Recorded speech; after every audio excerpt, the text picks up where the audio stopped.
Let me give you a very simple example some of you may know, but let me put some figures to it, which will tickle your brain. This is coffee. You have a grain of coffee which is 100% biomass, and that cup of coffee only has 0.2%. It means the second largest commodity in the world after petroleum only is getting consumed to the order of 99.8% waste and 0.2% product in your cup of coffee. It means the potential is factor 500. The 3 grams in a cup of coffee are worth to the farmer in Latin America 1/10 of a euro cent. 1/10 of a euro cent. It is sold in a coffee shop in Torino for 3 euros. 3,000 times more for adding hot water. Now here you have the choice to be negative and start protesting against the Starbucks and the coffee stores for exploiting the poor farmer in Latin America. That's what we did in the 60s, the 70s, and the 80s. Did it make any difference on the ground? Or we start positive and say, what an incredible business model have they given to us. If by merely adding hot water, we can make 3,000 times more value, imagine the following potential. If we can move from 0.2% to 100%, factor 500. And if we can move from 1/10 of a cent to 3 euro, factor 3,000. It means that the potential is factor 1.5 million. Did we ever think about the crisis in coffee, which affects more than 1 million farmers in the world, to a potential new business that would generate 1.5 million times more?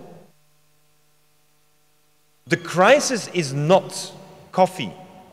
The crisis is our incapacity to think big, positive, creative, and innovative. This concept of converting agricultural waste into food has been applied in Zimbabwe in Africa and in Colombia. And today, the students of the master program of system design are all in Manizales, Colombia, to see how this has affected 10,000 farmers. 10,000 farmers is a good start. And people tell me, oh, this is possible in the third world. No. We do the same in Santa Fe, New Mexico. We do the same in Berlin, Germany. Let me just give you another project, mega project we're working on. There are 280,000 acres of rice fields in the south of Brazil, which are considered non-competitive. We realized that in the water of the rice paddies, a scum was growing. This scum is called spirulina. Spirulina is put into cakes, and children eat it every day. Don't they look ugly, green cookies? Those green cookies may look like Soylent Green. You may remember that movie. But what we do is moving now from the pilot project of the rice to mega-scale project. We have signed an agreement with Electrosul that the 5 coal-fired power stations of Electrobras, we will convert the hot water that is retained in the basins to get cool, not to cause pollution into the water of the river, that the hot water in the basins, we will pump the exhaust of the chimneys of the coal-fired power stations through the water to create spirulina algae. It will be the biggest production center of spirulina algae. And you may wonder, what the hell do you do with spirulina algae? This is what you do. From malnourishment, thanks to 1 gram a day, you convert children into healthy children. Because spirulina has all the essential amino acids a child needs, plus the trace minerals. This is systems thinking. Climate change may be caused by coal-fired power stations and acid rain. But that same acidity and those same toxins that are pumped into the air and are bad for us are the basic nutrients for spirulina algae, which are the key components for eliminating malnutrition from our world. On Tuesday night, I'm leaving Torino to fly to Brazil. And in Brazil, we're doing a presentation to about 2,000 entrepreneurs, because I think this is a basis for entrepreneurship. This is rethinking climate change in the positive terms. Let me conclude with the biggest project that I have undertaken. And actually, in 5 days, our students from the master program will be visiting this place. Imagine sustainable economic development regenerating a rainforest. We've done it. We've done it on 8,000 hectares.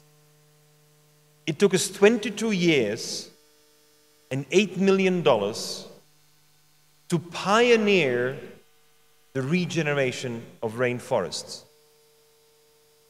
If you need $8 million, you talk to big foundations like Rockefeller Foundation or Ford Foundation.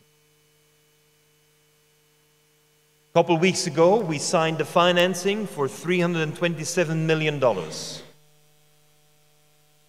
Over the next 4 years, thanks to private equity investments, we will roll out an additional 100,000 hectares. If you need $300 million,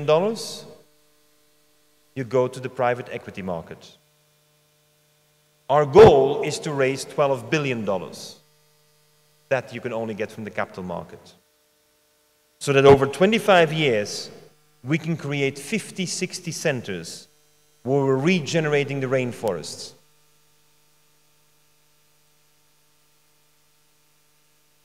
These forests generates topsoil, produces drinking water, provides a carbon sink, regenerates biodiversity, provides sustainable communities, has biodiesel, produces food, cashews for export, rubber, social capital, and provides preventive health care.